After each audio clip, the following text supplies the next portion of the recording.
Hi there. So today our lesson on statistics, we're going to be taking a look at an introduction to statistical probability, which is an important foundational concept in statistical analyses.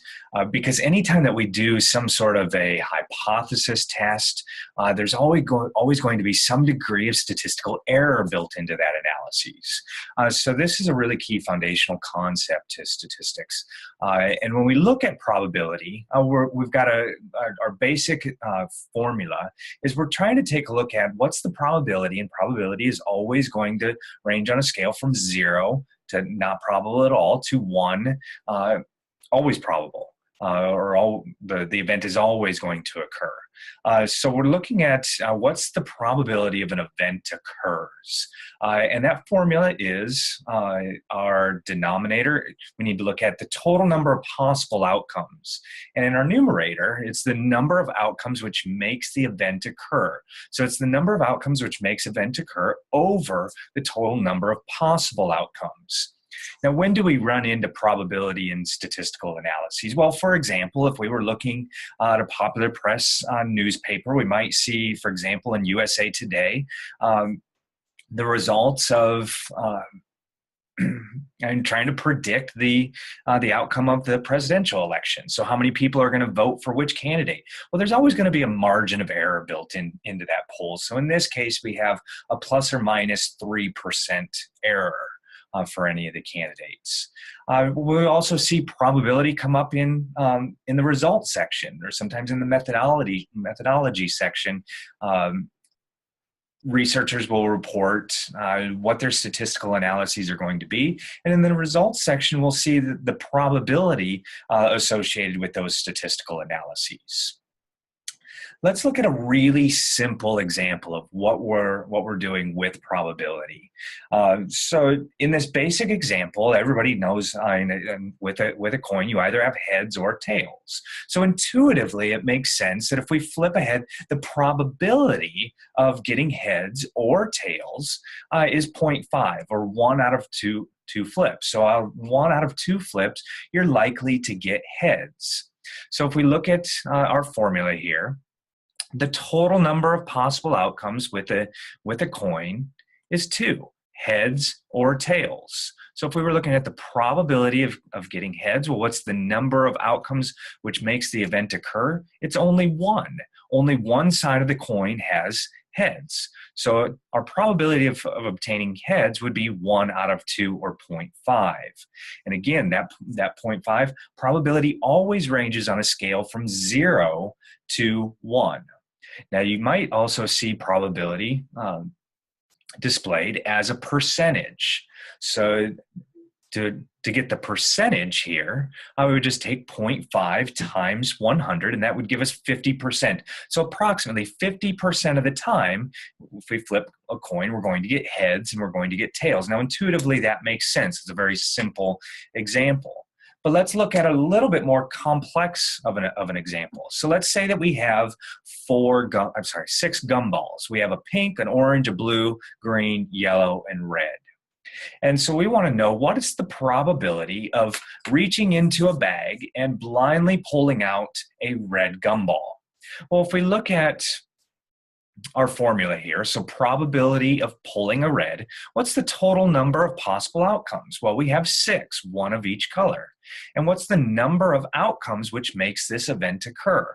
Well, we have 1 out of 6. So in that case, our formula is 1 divided by 6, which equals 0.167, or approximately 16.7% of the time that we pull out one gumball randomly, we would get a red gumball, or any color for that matter. The probability of any single color in this case would be 0.167.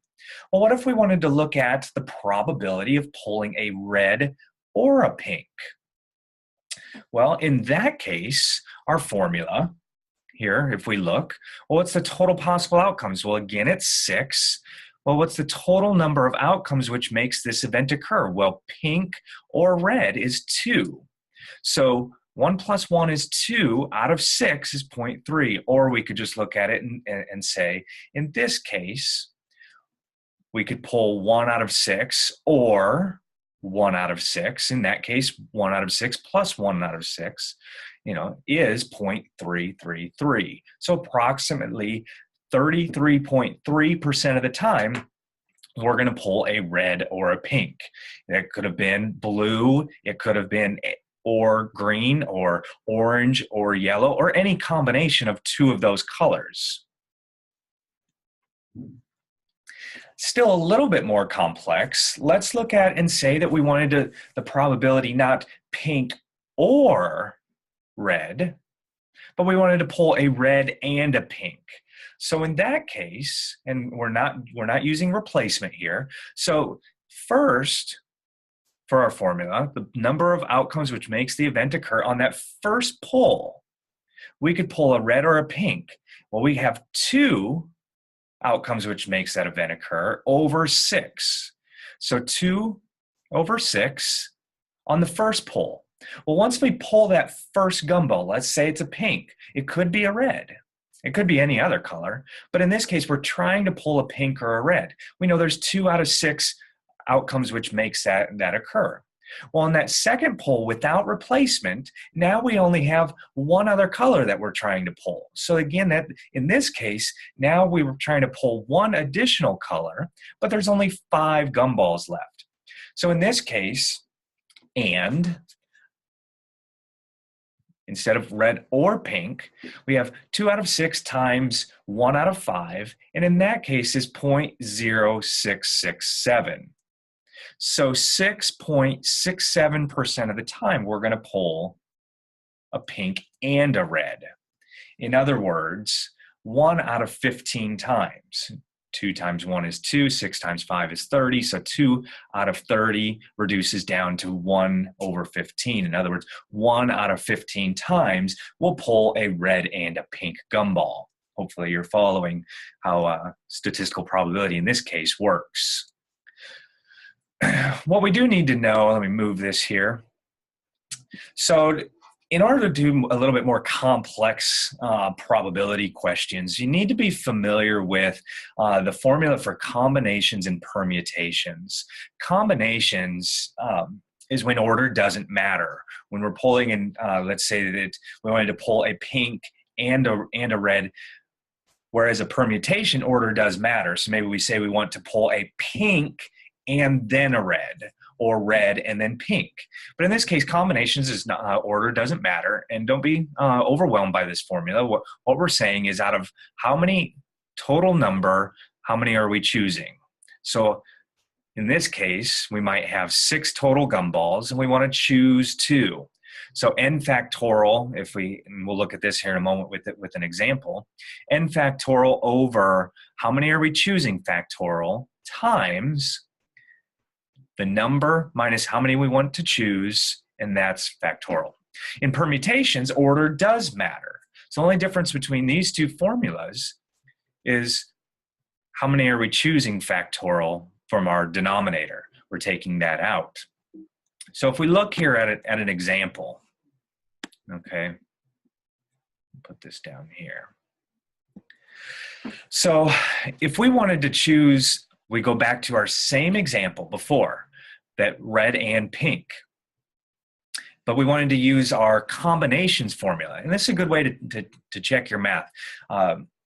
We first want to probably solve, and probably the easiest part of this formula, which is the total number of possible outcomes. So how many possible outcomes can we, or how many combinations can we get from 6 gumballs choosing 2? So in that case, how does this look? So let's look at our formula here. So here we have combinations of 6 choose 2. So in that case, we've got 6 factorial over 2 factorial times 6 minus 2 factorial. And so the way that this looks with a factorial is just saying 6, in this case 6 times 5 times 4 times 3 times 2 times 1. Then we have 2 factorial times 6 minus 2 is 4. So 4 times 3 times 2 times 1. And then basic algebra, we can cancel out the numerator and denominator. So in that case, the 4 times 3 times 2 times 1 cancels out with the bottom 4 times 3 times 2 times 1. And so we're left with 6 times 5 over 2 times 1, or 30 divided by 2 equals 15. So the total number of possible outcomes with 6 choose 2 doesn't really matter what colors we're choosing. We're just wanting to choose 2. In this case, we want to choose red and pink. So there's 15 total possible outcomes of choosing 2 combinations. Well, now what we want to do is we need to solve for the numerator, the number of outcomes which makes this event occur. So in this case, we have 2 colors that we're trying to choose from. We're trying to choose the red and the pink colors here. So in that case, it's the combination of 2 choose 2 times the combination of the other 4 colors, and we're saying we don't want to choose any of those. So 4 choose 0. So how many likely outcomes, when order doesn't matter, how many likely outcomes gives us these 2 colors, a red and a pink, and none of the other colors, the orange, the blue, the green, and the yellow? So combination of 2 choose 2 times 4 choose 0. So if we were going to write out our formula of probability of an event occurring, probability of red and pink is the combination of 2 choose 2 times 4 choose 0 over 6 choose 2. So in this case, if we wrote out our combination formula of 2 choose 2, there's only one likely outcome of that. 4 choose 0 is 1 as well. There's only one likely outcome that can occur there. So we've got 1 times 1 is 1, and we already know our denominator is 15. So that equals 1 over 15, which is 0.0667. And that's the same answer as we got before. So approximately 6.67% of the time, we're going to choose a red and a pink gumball on 2 random polls. So one more example. Let's take a look here. So we want to know what's the probability. So what's the probability of 3 heads and 2 tails? So the probability of that event occurring, again, we have total number of outcomes, which makes that event occur, over the total number of possible outcomes. So let's solve for the total number of possible outcomes first. So in that case, what we've got, if we just took 5 coins, we have 3 heads and 2 tails. So if we just took 5 coins and lined them up, 1, 2, 3, 4, and 5. For coin number 1, we could have 2 outcomes, 2 possible outcomes. And we're looking for, out of that first coin, a head or a tails. But out of the 5 coins, we want 3 heads and 2 tails. So order doesn't really matter. It doesn't matter if we flip 3 heads right in a row, or it's the last 3 coins, or it's the middle 3 coins. It can be any of those 5 coins. So say we have 5 quarters lined up. All right, we line up 5 quarters, 1, 2, 3, 4, and 5. And there are 2 possible outcomes. So in other words, out of 2, choose 1. Out of the first quarter, out of 2 possible outcomes, choose 1, in this case, heads. And if we do that 5 times in a row, so 2 choose 1, 5 times in a row, is the same thing as saying 2 times 2 times 2 times 2 times 2, or 2 to the 5th power. So there are 32 possible outcomes of flipping 5 coins 1 time each. So we know that in this case, our denominator is going to be 32 for the total possible outcomes. Well, now if we solve for the number of outcomes which makes the event occur. So in this case, we have 5 coins to choose from, and we want to pick 3. In this case, it could be pick 3 tails, pick 3 heads, but we're trying to pick 3 heads. So in this case, when we do our combinations formula of 5 choose 3. That's 5 times 4 times 3 times 2 times 1 over 3 factorial, 3 times 2 times 1, times 5 minus 3 factorial. So 5 minus 3 is 2, so 2 times 1. So in this case, the 3 times 2 times 1 in our numerator cancels out with our denominator, and then we're left with 5 times 4 times 3 divided by 2 times 1, which equals 10. So in other words, if we wrote this formula out, the probability of choosing 3 heads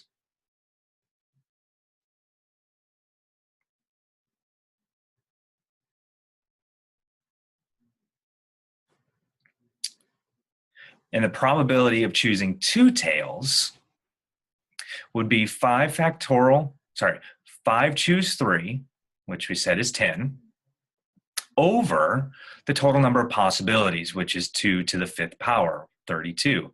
So 10 divided by 32 is 0.3125. In other words, 31.25% of the time, when we flip 5 random quarters, 31.25% of the time, we're going to get 3 heads and 2 tails. So hopefully that wasn't too confusing for you. Hopefully that is a little bit of an overview of how some simple probability combination problems work. Hopefully that was helpful.